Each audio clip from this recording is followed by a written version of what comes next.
Assalamualaikum warahmatullahi wabarakatuh. Sampurasun sadayana. Balik deui abdi Desi Yana Saputri pikeun ngajelaskeun warta anu paling dipercaya. Hate kolot mana anu teu nyeri ngalepas anak maot ngadadak.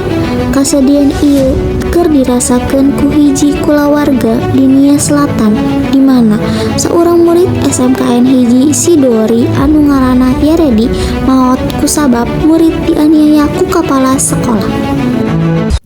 Kolot korban ama hasrat nyatakeun maut anakna awalna ti tindakan kakerasan nu dilakukan ku kepala sekolah Safrin Jebua pada Sabtu 23 Maret 2024 pukul 8 WIB di SMKN hiji Sidori. Saat eta korban jeung murid sejen dibariskeun kepala sekolah jeung korban dipukul uluna 5 kali. Poe nu sarua korban ngeluh nyeri hulu ka indungna. Sabab beuki parah pada Salasa 8 April 2024 korban dibawa keluarga ke RSUD Dr. Thompson Gunung Sitoli pikeun ngalakukeun rongsen jeung dirawat inap salama sapoe.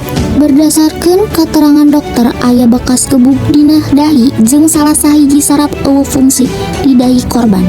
Hanjakalna pada Senin 15 April 2024 sekitar pukul 8 WIB korban maut di RSUD Dr. Thompson. Disangka ditahan dina Jumaah 26 April 2024 sareng. Abdi jeung sagenap kru nu tanggung jawab ngahapunten bilih aya kelepatan. Terang deui di warta salajengna hatur nuhun.